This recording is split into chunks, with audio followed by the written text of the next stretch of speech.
All right, all right. Out of the chute, as it is always said. Chad Valdez coming at you, and right here on my new YouTube channel at the Chad Valdez. Thank you for tuning in. Thank you for tuning in. It means a lot to me. Coming on here real quick on a Friday, February the 3rd, right at high noon here in Fort Worth, Texas, where I reside. And yes, you can say Fort Worth, Texas. That's where TCU is. And I'm wearing A&M shirt. And I got the A&M football helmet with "That Wins John Hancock" on it. I'll have to tell a story of how that came to life and what he did extra on what was requested. So I'll do that another time and day. But I'm an Aggie right here in the heart of Fort Worth and TCU country. I've always liked them. I digress on that as well. So coming on here to give a notification of the most recent on air that you can find on Apple Podcasts, The Real Talk with Chad Valdez. Had another guest come on the platform, and not only was he a guest, he was a returning guest, and that was a personal friend of mine, a nice friend that I've known for about 7 or 8 years now, seems like 10 or so.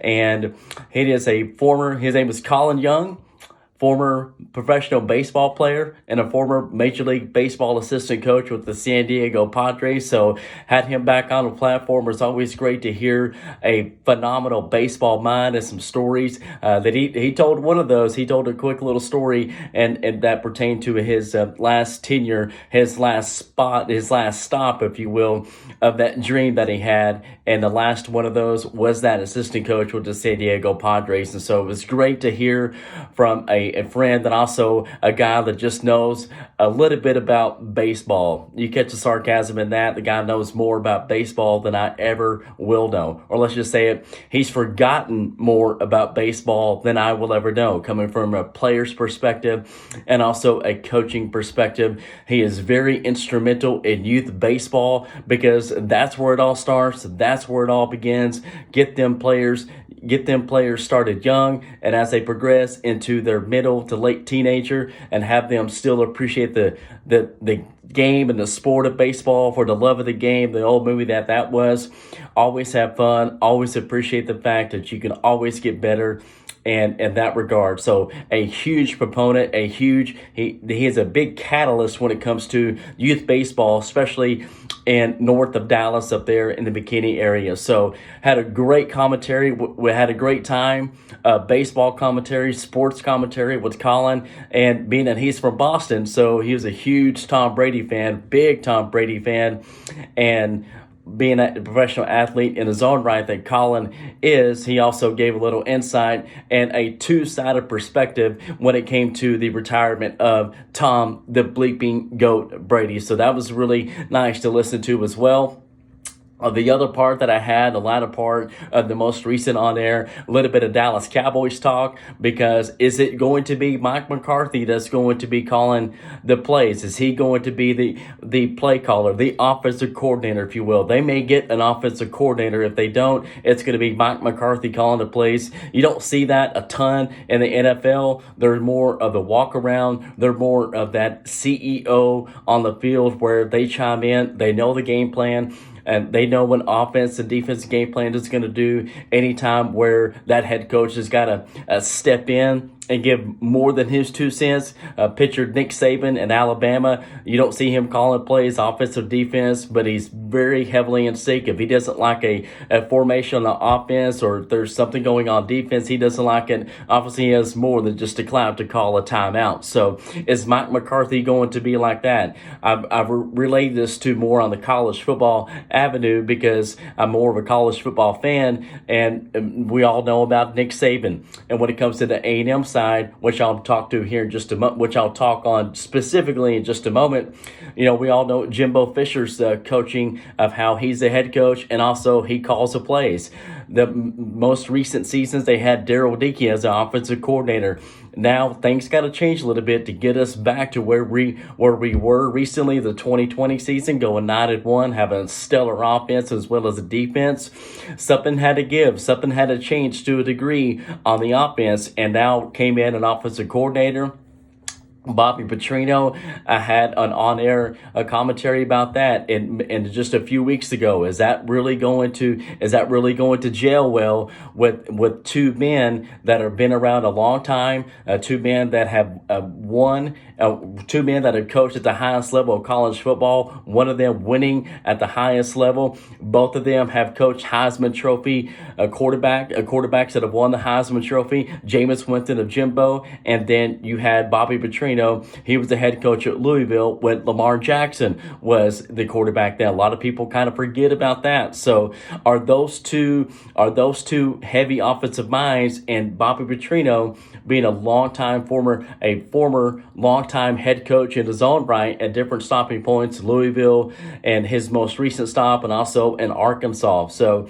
are those two minds going to gel well? I had an early on, I don't want to call it a prediction, but I had an early on saying that I would not be surprised if something happens along the way where they butt heads and it just doesn't go well and he's no longer be the offensive coordinator. It looks like it's going fine so far, but we're far from playing on the field. We're far from the 23 season, which kind of sucks for us big college football fans, but we go it's a cycle every year. We know what I'm talking about.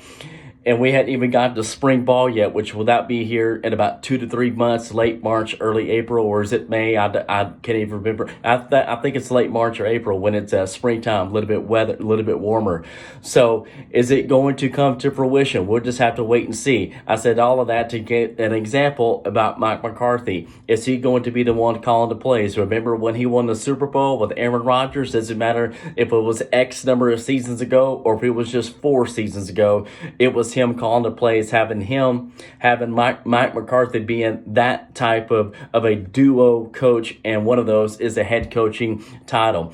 Other thing I want to get to before I put a bow on it on a quick YouTube coming on here this video on my YouTube channel, that is Texas A&M football got huge news yesterday from a returning starter, one of the captains of the team, that is Ainias Sub-Zero Smith. Now, it was, I just knew it here that he was going to come back for his senior season. A lot of people had him going into the NFL draft because, he had that injury. And so do you want to risk it even more coming back to college? You just don't know how that's going to play out. Nobody does.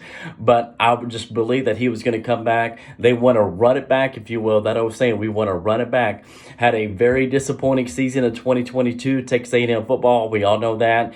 And it was such a huge blow. It was a titanic blow to A&M's offense when Ainias Smith went down to friendly fire of that injury he suffered versus Arkansas.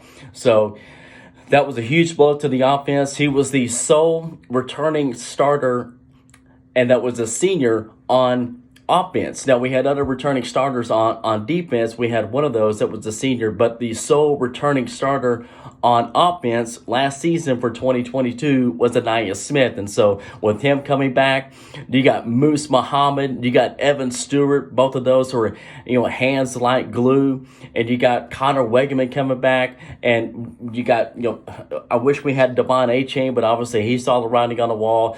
He saw what Isaiah Spiller did the season before, having a good draft status, having a good draft stock. And so wish we could have Devon Achane coming back, but you can't fault a young man for having a stellar season with one more year of eligibility, but he's going to forego that and go on to the next level, which he has stated at a mid to late second round pick. The guy's an unbelievable running back. We're going to miss him at Texas A&M for sure. And what I'm holding right here, because I talked a little baseball about Colin Young just a moment ago, I wish this was an autographed baseball of him, but it is not. I got 3 right over here. One of those is Josh Hamilton, but it's in a case. I didn't want to have to worry about. I didn't want to take it out, make all that noise, whatever. So this is an autographed baseball of Warren Morris.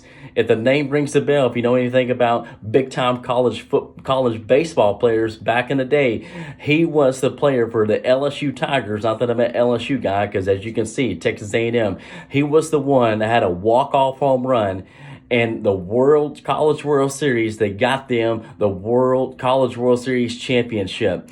Met him at a father-son banquet at a church I used to be a member at when I lived in far north Dallas. A great father-son banquet, a great time. So another autograph memorabilia that I have here. That football right there, that is an autographed football from Mr. Neil Jeffrey, a former Baylor Bear great in his own right. So a little bit of side note, but specifically the most recent on air is available to take a listen to on Apple Podcast. It is The Real Talk with Chad Valdez. And as always, tell a family member, tell a friend that until next time, I will catch you on the flip side.